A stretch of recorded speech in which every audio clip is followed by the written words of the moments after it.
Can the Colorado Avalanche close out the Tampa Bay Lightning in Game 6 of the Stanley Cup Finals? Well, if they follow the Athletics' plan, they sure might. Welcome back, hockey fans. Welcome in if this is your first time to the channel. I'm Josh. This is the Hockey Flow, and today it's Saturday, June 25th, 2022. That's right, happy Saturday, everybody. We got a huge Game 6 to preview for tomorrow. Avalanche, Lightning. Avalanche trying to close out the series, win the Cup, first time in over 20 years. But we'll get to that in just a moment on Today in Hockey. We got lots to talk about. We're going to go through Today in Hockey history, go through a couple of headlines, then we're going to get into the meat and potatoes of our Game 6 preview, things to watch. We're going to even piggyback it with today's article deep dive. The Athletic, Peter Baugh, he went ahead and did an excellent article. He laid out a plan. If the Avalanche can follow that puppy, he says they are going to win and win the Cup. Let's react to that, shall we? If you do enjoy the content, go ahead, like the video, subscribe to the channel. I really do appreciate it. I'll wait right here as you go do that. We'll be here waiting for you, but I really do appreciate it as we're just getting started. We're doing videos every day. You want to make sure you never miss one, including today. We did a real fun one, so be sure to check that one out. But let's get right into it, shall we? All right, Today in Hockey history. On this date, June 25th in 2015, the NHL did announce 4 new expansion cities. Speaking of expansion cities, Atlanta, Nashville, Columbus, and Minneapolis. And as I said, we did do a special video this morning. It actually was on expansion cities. Who's going to be next? Tune in to that video and you can find out. No spoilers here. I'll leave the link down in the description for you. But this is what happened on June 25th, 2015. All right, headlines. First and foremost, got some pertinent stuff, right? Sticking to the theme, Game 6 preview. Colorado Avalanche did announce that Darcy Kuemper will start in Game 6 for Tendy for the Avs. Not really surprising, but to be honest, he's kind of had peaks and valleys this postseason. So hopefully he does well for the Avs. All right, Philadelphia Flyers got a little bit of sad news today. Joel Farabee, he is going to be out 3 to 4 months after disc replacement surgery. He had the same surgery Jack Eichel and Tyler Johnson had. So who knows, if this happened a year ago, maybe he isn't even able to have this. But Jack Eichel has shown, Tyler Johnson, they have shown that you can have this surgery and bounce back from it. So good for them. Hopefully Joel Farabee is one and the same. All right, Game 6, we got to get into it. Stanley Cup Final preview. All right, we got 4 things to watch. These are the things that I am going to be looking out for. And I tell you what, number 1 is McKinnon going to turn it on? He has 1 goal this series. He has 110 shots so far this postseason. That's absolutely outrageous. As you can see, he's over, what is that? 35 more than Kucherov. I mean, my goodness, the man's a beast, but still only has 1 goal this series. And again, we talked about it earlier. Seems like a lot of his shots are going right at the Tendy, right at his chest. And we saw him, putting in that extra work and practice too. Definitely good to see. But I think the Avs need it. They need McKinnon to score a couple goals. If they can get a couple goals out of McKinnon, they're going to win this one. But can Tampa do it again? We talked about it in our lead up to Game 5. 1 game at a time. Stop sloppy plays, though. That was still something that stood out in Game 5. The Lightning, they overcame a lot of that sloppy play. Vasi really bailed them out. They did win 3-2, right? But at the end of the day, you got to stop those terrible turnovers in your own zone. You can't depend on Vasi or you can't depend on the Avalanche to miss the net, right? It's just not going to happen. Number 3, will Kuemper make the important saves?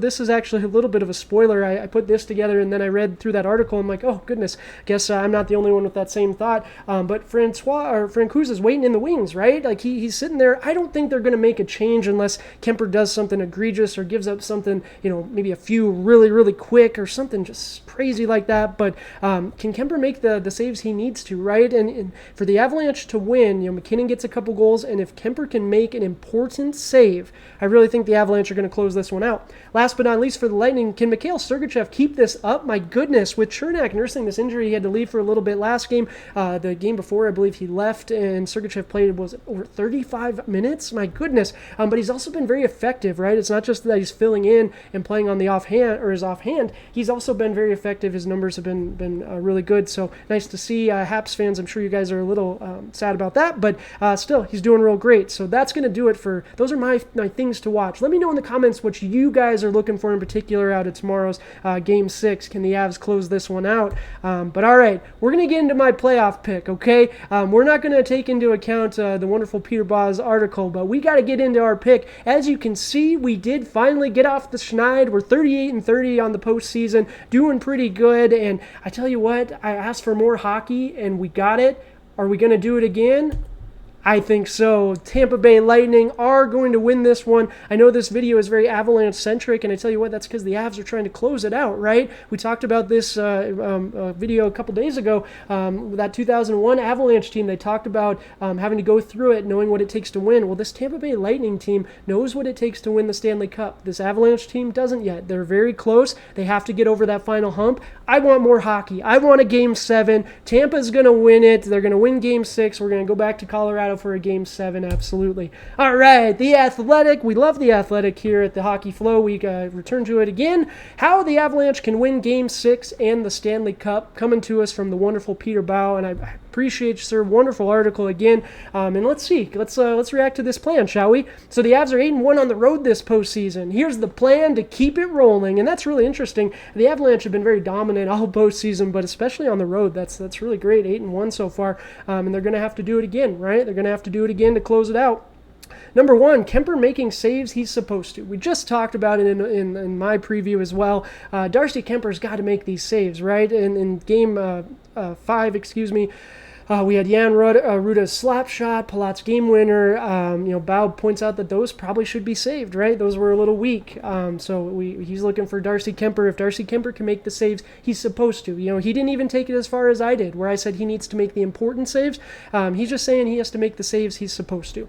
Don't let dangerous scorers get alone in the slot. So that's something that I'm sure we all noticed in Game 5 was it feels like the Lightning had some great opportunities just right there in the slot, wide open, and that's kind of been a theme. It seems like peaks and valleys through the series, and Peter Baugh does a wonderful job of pointing that out, where you've got Stamkos' great opportunity, I think was at Game 3. In Game 5, we had another beautiful one, but if the Avalanche can stop giving up wide open chances wide open chances to dangerous scorers, they'll be in great shape. I absolutely agree. Better bottom six play. So this is something that we talk about all the time on the channel, the Avalanche's depth, right? And how well they do. Well, this last game was not the case necessarily, and that ties into it, right? Like I asked you guys, what was it? Why didn't something stand out to me? Well, a big part of it is probably this, right? The Avalanche's depth has been so important for them all season, and their third line, that was Newhook, Comfer, and Logan O'Connor. There we go. Goodness, those three, they were actually three of the worst skaters on the ice if you're looking at the analytics side of it for that game. So they need them to turn around, and that fourth line wasn't that much better. So they also have to win the special teams battle, right? That ties into that fourth line penalty kill unit, third and fourth line.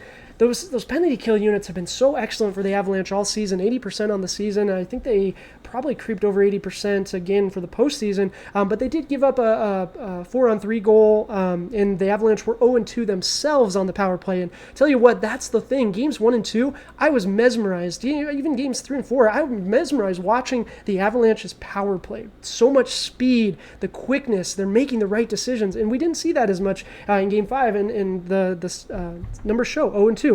Get shots through the Lightning's blocks. So we can see the stats provided by NHL.com. This was just the basic game stats. I try to stay out of the box scores a lot too. I'm not a big fan of that. I like to test my eyes and trust my eyes, and go with what I see. But we see 15 blocks for the Lightning. We had 16 for the Avalanche as well. But if looking at this from the Avalanche's perspective, they have to get their shots through, right? The 15 blocks, my goodness, that's incredible by the Lightning, and the Avalanche still at 16 as well, but the Peter Baugh does say that the Avalanche have to do a better job of getting those shots through. Devin Tays had a good example in the article. And last but not least, stick with your approach. So this was probably my favorite part. I didn't realize that the Avalanche did this, but Jared Bednar talked about how they break the game up into 5-minute chunks, and they need to win each 5-minute period. If the group on the bench in the game can feel that they're losing this 5-minute period, that's okay. Next 5-minute period, we got to work on regaining that momentum. So really neat to see. I tell you what, I'm not sure. I picked the Lightning to win, but to be honest, that's coming from a place I just want more hockey. I love hockey. I want us to keep going. But Avalanche fans, Lightning fans, let me know who's going to win Game 6. Is this plan enough? enough Avalanche fans, Lightning fans? Do you think the Avalanche the Avs can execute this plan? Let me know down in the comments. I love talking with you guys about this. You guys have such wonderful opinions and wonderful thoughts on it, things I would never even consider. So appreciate you guys absolutely. But that is going to do it for the video today.